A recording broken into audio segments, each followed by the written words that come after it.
¿Quiénes son estas mujeres, y qué está pasando aquí?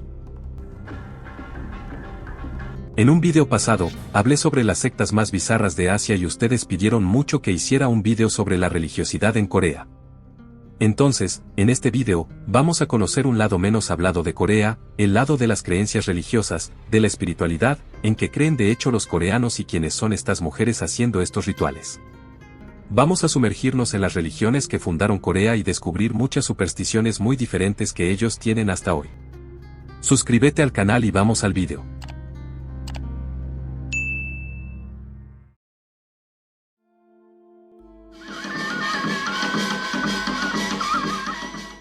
El chamanismo, el mudang, es la religión más antigua de Corea, con raíces de miles de años, mucho antes de que el budismo y el confucianismo llegaran al país. Esta práctica surgió como una práctica animista, que para quien no sabe es básicamente cuando crees que todas las cosas de la naturaleza, como las montañas, los árboles, hasta los animales, tienen un espíritu. Y el mudang actúa como intermediario entre el mundo humano y el mundo espiritual. Bueno, históricamente, estos rituales eran muy comunes en la vida rural y se realizaban antes de plantar, antes de casarse o incluso antes de construir algo. Y hasta hoy los Gat continúan siendo practicados.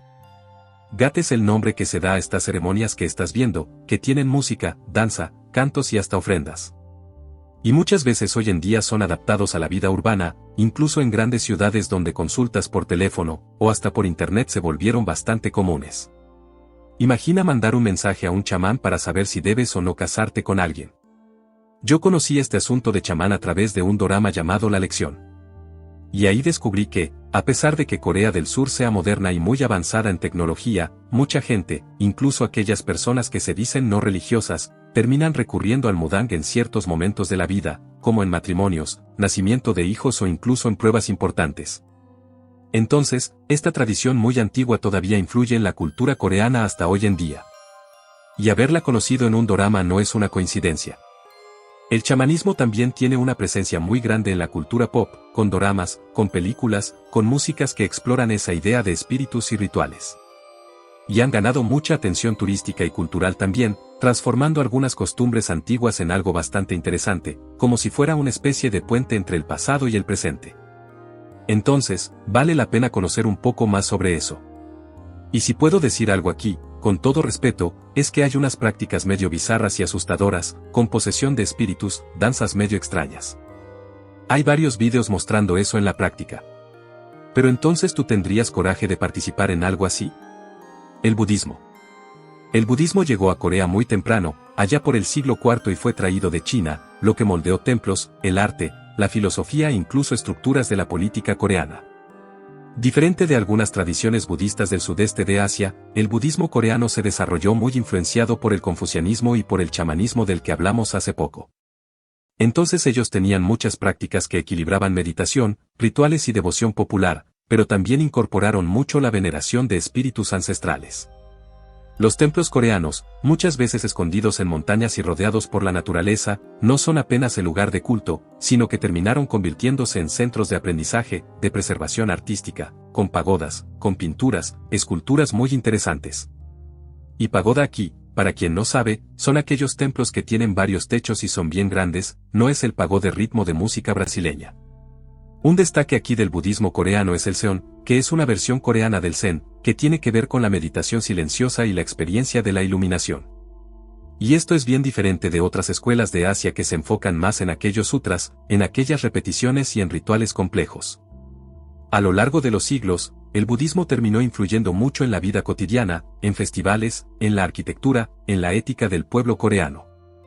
Y mantiene hasta hoy una presencia muy grande, incluso ante el crecimiento del cristianismo y de algunas otras prácticas más modernas, lo que muestra que esa tradición antigua terminó adaptándose y se mezcló mucho con la cultura coreana. Dejó de ser apenas una religión y terminó convirtiéndose en una práctica más cultural. Pero de ahí surge una filosofía que influyó mucho en Corea como es hoy. Incluso esto es importante para que entiendas por qué los coreanos tienen esta cultura que tienen hoy, porque hacen ciertas cosas. Y esta filosofía se llamaba confucianismo. El confucianismo en Corea no se estableció tanto como una religión, sino como una filosofía práctica que cambió profundamente la moral, los valores de las familias coreanas y la forma en que se organizaron a lo largo de los siglos. Introducido desde China, el confucianismo se enfocó en principios como el respeto a los mayores, la lealtad familiar, la educación y la jerarquía social. E influyó mucho desde la vida de las familias más comunes hasta la forma en que el Estado coreano se organizaba. En la cultura de Corea, eso se reflejó en rituales, ceremonias ancestrales de homenaje a antepasados e incluso en la valorización de la disciplina y de la ética en la educación. Diferente de algunas prácticas espirituales más volcadas a la devoción o a la meditación, el confucianismo más bien enseñó a las personas cómo comportarse y cuál era la verdadera identidad coreana. Eso creaba un sentido de orden y de armonía entre las personas, algo que todavía se puede ver hoy.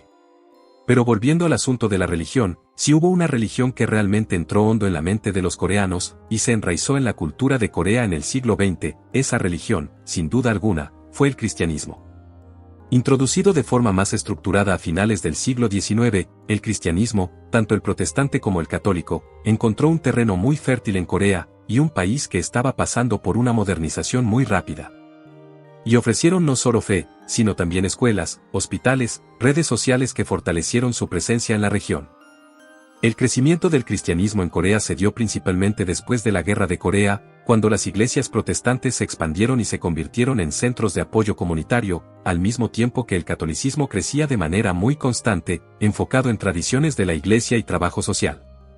Y hoy en día, Corea del Sur es uno de los países más religiosamente diversos del mundo, con templos budistas, muchas iglesias cristianas, comunidades chamánicas y un gran número de sectas y nuevas religiones coexistiendo. Todo eso al mismo tiempo que una gran parte de la población, especialmente entre los jóvenes, se declara sin ninguna religión. Entonces es una sociedad que, de cierta forma, es libre para que decidas quién quieres ser, pero tampoco restringe la libertad religiosa. Bueno, pero como que en Corea hoy en día, fuera del cristianismo, existen otras culturas que se mantuvieron vivas. La respuesta es sí. Existen muchas costumbres y tradiciones antiguas que todavía están vivas en la Corea actual, pero una de las curiosidades que más te va a impresionar aquí es que los coreanos son muy supersticiosos. Te voy a mostrar algunos ejemplos. Una de las más famosas es el miedo al número 4. Para los coreanos, el número 4 suena parecido a la palabra muerte, y por eso es considerado extremadamente de mala suerte. Es común que veas edificios en los que el botón del ascensor simplemente salta del 3 al 5, como si el cuarto piso hubiera sido borrado de la existencia. O entonces ponen una letra F en lugar del 4 y queda esa cosa ahí. Eso yo lo encuentro bastante interesante. Entonces, si estás en Corea y notas que el número 4 no aparece, no fue un error de quien construyó ese ascensor, es una superstición. Ese miedo está tan enraizado en la cabeza de las personas que muchos hospitales y hoteles también evitan habitaciones con ese número. Al fin y al cabo, ningún coreano quiere pasar la noche entera en un lugar que ellos creen que está llamando a la muerte. Y queda ahí incluso el consejo para que ahorres en alquileres y habitaciones. Busca el cuarto piso en el cuarto número 4. Otra superstición muy clásica es el ventilador asesino. Es difícil explicar esto, pero básicamente existe una creencia en Corea de que dormir con ventilador encendido puede matar a una persona durante la noche. Ella puede ser sofocada o no sé, morir de alguna forma. Parece extraño, pero hasta hoy muchos empaques de ventiladores vendidos en Corea vienen con avisos de seguridad, como si fueran manuales de supervivencia. Y bueno, no existe ninguna prueba científica, ninguna evidencia de que eso suceda. No tiene ningún sentido, pero la creencia es tan fuerte que se volvió prácticamente un chiste nacional. Muchas personas en la propia Corea hoy en día encuentran eso muy gracioso, pero poca gente tiene coraje de desafiar y dormir con ventilador encendido sin al menos abrir la ventana. Y no para ahí. Existe también la superstición de no escribir el nombre de alguien en rojo. Antiguamente, los nombres de los muertos eran escritos de esa forma, en registros y lápidas, y por eso el color terminó siendo asociado al fallecimiento. Entonces, si estás en Corea y piensas en escribir una cartita romántica en letras rojas, no hagas eso. Puede sonar como si estuvieras deseando lo peor para otra persona.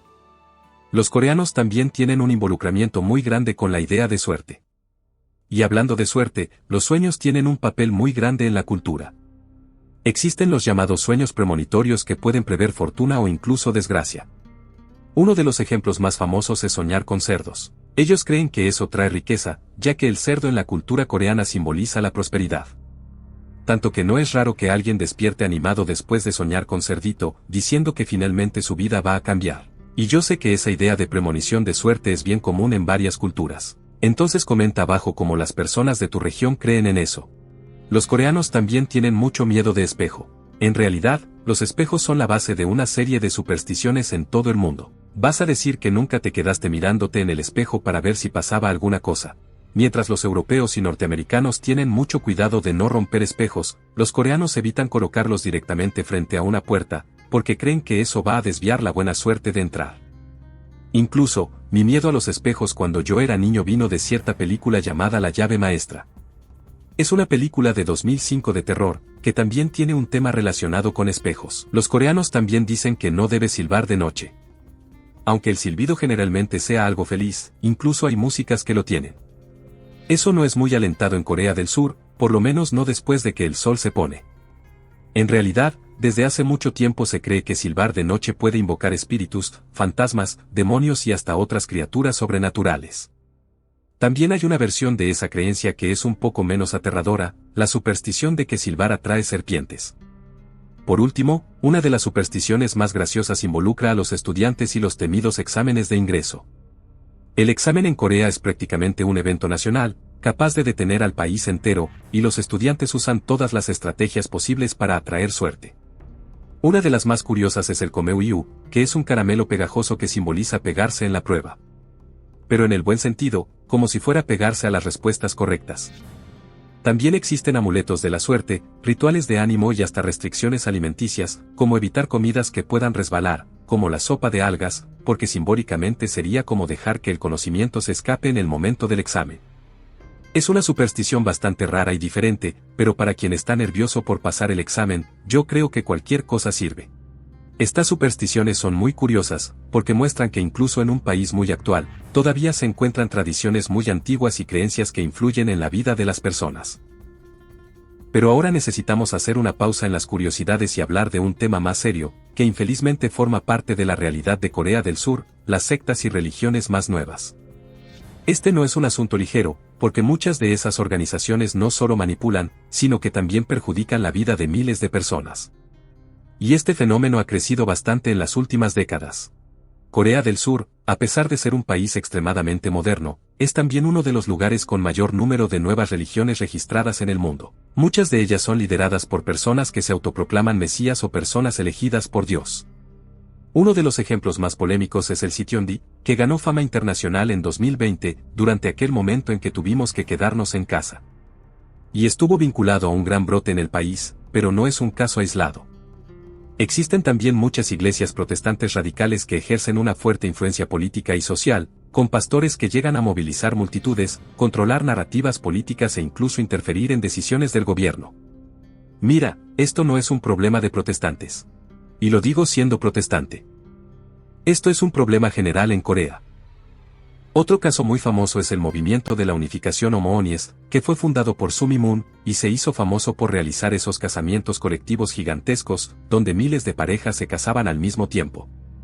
Aunque pueda parecer algo solamente diferente visto desde fuera, para muchos exmiembros la experiencia estuvo marcada por mucha manipulación y explotación. Y este caso merecería un vídeo entero solo sobre él, por la cantidad de cosas absurdas que exmiembros cuentan. Incluso, comenta abajo si les gustaría ver un vídeo solo sobre eso. Pero al fin y al cabo, ¿por qué tantas sectas florecen justamente en Corea? Los especialistas señalan algunos factores. Número 1. La soledad urbana, ya que muchas personas viven aisladas en las grandes ciudades. Número 2. La presión social y académica, que hace que mucha gente busque refugio en algunas comunidades y termine encontrando a estas personas malintencionadas. Y número 3. La propia tradición espiritual del país, que mezcla religión, creencias populares y apertura a líderes carismáticos. Y, infelizmente, mucha gente en medio de todo eso son charlatanes que van a aprovecharse de esas personas. Y es ahí donde ocurre toda esa mierda. Este es un tema importante, pero muy triste también, cuando esa búsqueda deja de ser una búsqueda espiritual y se convierte en un mecanismo de control y explotación. Y bueno, si quieres profundizar un poco más en este asunto, ya hice un vídeo entero dedicado solo a las sectas de países asiáticos, lo que incluye algunas sectas de Corea del Sur. Y en ese vídeo cuento en detalle varias historias impresionantes y varios grupos muy curiosos de este estilo. Así que cuando termines este vídeo, corre allá para verlo también, porque lo voy a dejar al final. Hoy en día, cuando miramos a Corea del Sur, vemos un país que vive una realidad bastante curiosa. Tenemos un movimiento considerable de personas que se declaran sin religión, y eso viene sucediendo en las últimas décadas. Al mismo tiempo, la espiritualidad y las tradiciones culturales continúan presentes en la vida de las personas. Es muy común ver iglesias llenas los domingos, templos budistas con mucha gente e incluso rituales chamánicos que se realizan discretamente en la búsqueda de bendiciones o en la esperanza de resolver problemas personales. Entonces, la religiosidad de los coreanos no está muerta de ninguna manera. El país tiene los dos extremos, así que siempre encontrarás las dos cosas. Yo creo que lo más curioso de todo esto es cómo el cristianismo, especialmente el protestantismo, consiguió arraigarse de forma tan fuerte en Corea del Sur. Algo que no es nada común en países asiáticos, como Japón, China y muchos otros. Son lugares donde la religión no encontró tanto espacio, pero Corea parece ser diferente. Y esta mezcla es lo que hace de Corea un país tan diverso y uno de los más fascinantes del mundo.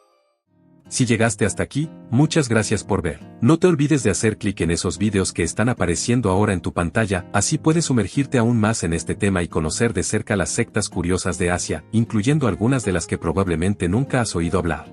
Así que haz clic en ese vídeo que está apareciendo en tu pantalla y nos vemos allá.